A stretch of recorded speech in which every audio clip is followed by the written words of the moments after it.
individuals like Jeff Ross, there was Michelle Singletary.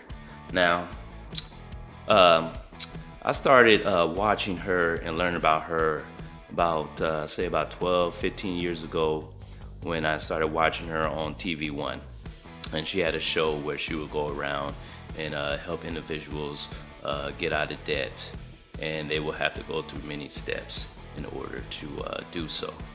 Um, I just happened to go buy her actual book online on Amazon, and I decided to read her book, especially since I just pay off my student loans, and I needed to get a readjustment on dealing with debt after the debt is paid off, because every now and then you have to find ways to motivate yourself once you accomplish certain things. Sometimes people can get into a rut after they finish paying off their debt, and people need certain directions to continue with the progress that they were able to accomplish. So I decided to pick up this book off of Amazon and start reading it. And inside of it has a lot of interesting strategies to use to continue that journey to prosperity. And I want to talk about certain strategies that she talks about in the book. The first one was called 21 Days to Financial Freedom. That is the first step from the book. And basically what she's talking about here on the 21-day financial fast is that within those 21 days, you must not spend on things that you want. So basically you have to spend on things that you need. Anything that's a want, you have to wait 24 hours to decide if you still need to buy that item, or 24 hours to decide if you just need to just forget all about that particular item because it's a want. So basically what she talks about is that the next 21 days you have to stay out of the stores, change your spending habits, and within those 21 days you should be able to accumulate a certain amount of money, because you're fasting and you're not spending money on previous things that are not a need that will cause you to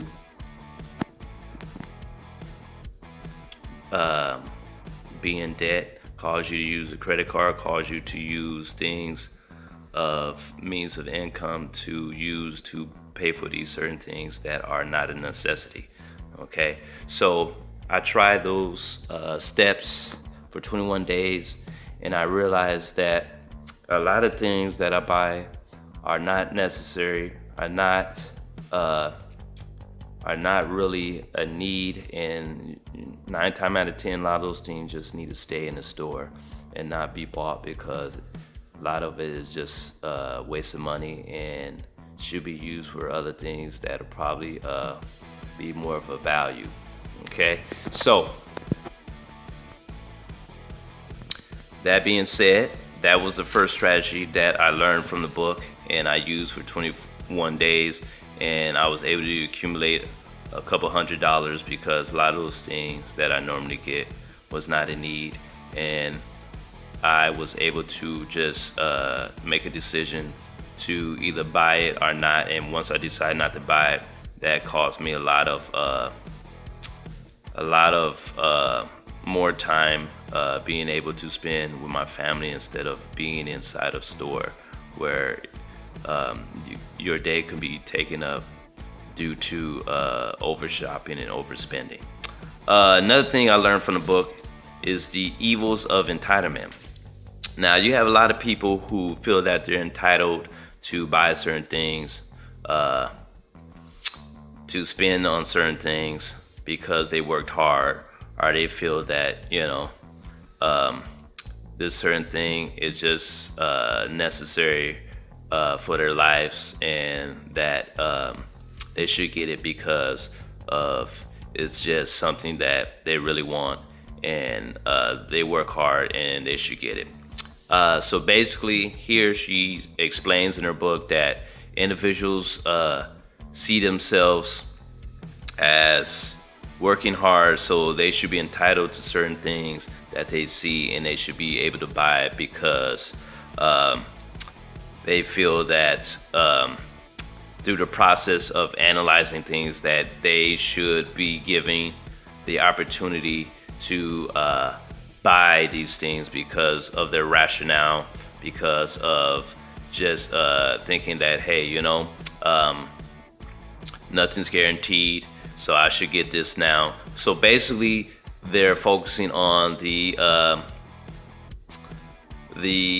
now factor, where they have to get something now, where they have to get that quick gratification. And if they don't, then they just feel like sad, depressed, and they just can't understand why they should just not buy it because of it's not a need. Okay. The next thing that I read from the book was about benefits of budgeting. Now, as long as I've been alive and I learned about value of money, I've been budgeting. From food to necessities to bills to you name it. I have a list from paying on rent to paying on bills to paying on groceries, and I track those amounts that are spent each month. So that allows me to decide on certain things that I really need or I can cut back on to save more money. All right. So a lot of the things she talks about is the same things that I normally do in my day-to-day life. Like, for example, with the cell phone, many people are financing their cell phones, which I can't understand, where an individual will spend $1,000 or more on a cell phone and then turn around and buy another cell phone when the latest one comes out.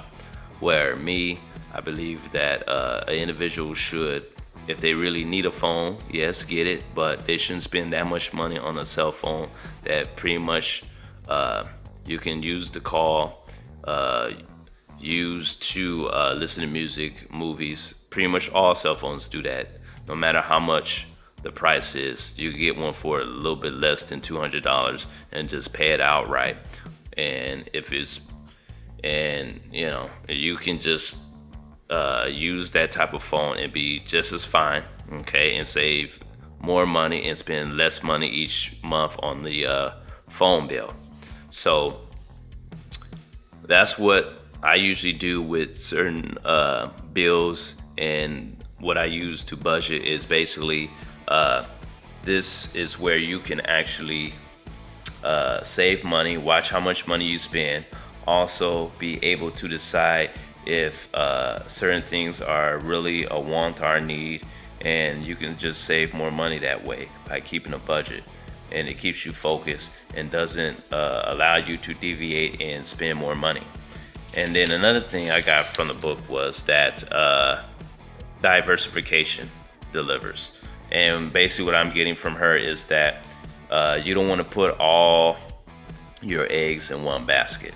Okay, so you don't want to just save money and expect that to allow you to sustain yourself through your retirement. Where she was saying that you may have to have 2 to 3 budgets, where you have to have the emergency fund, have a just in case fund, and maybe also have different accounts where you and your spouse have access to those accounts just in case of the emergency. And also she talks about investing in the stock market, and talks about certain investments as well. So this is something that I've been doing for 10, 11 years, investing. So this is also in the book, and this is something that individuals need to start doing, especially the younger you are, the better off you are, because when you become 60 or older, you have a nest egg to be there for you when you retire. Okay, especially for those individuals who are into the fire movement. All right, so this is another thing that can. All right, so those are the things that Singletary used to diversify her portfolio, and that's something that she mentioned in her book that allows for individuals and families to have many accounts, so that once they retire, they have a substantial amount of money in different accounts that'll get them through their older years. All right, and one last thing I want to talk about before I end this topic is that leaving a legacy for money sense. And basically what I get from that is that not only should you know about your own money, but also you should also teach down those ideas and strategies to your young ones, to teach them about money while they're young, and hopefully they take some of those teachings and also use that in their day-to-day lives, so when they get older they understand pretty much the value of a dollar. So if you like this channel, make sure to subscribe, hit the like button, give me a thumbs up. Also make sure to subscribe to my channel, so the button's down there. Also, if you like topics like this about investing, about taking the 21-day financial fast, if you took it already, let me know how you did, if you were able to save any money. If not, try the strategies. Let me know once you tried them if it was a success for you. Until then, make sure to give me a thumbs up. Wait for the bell once you subscribe, and you'll see other topics that I have later on. So once again, thank you for watching my channel. Make sure to subscribe. Until then, keep watching, and thank you, and have a great day.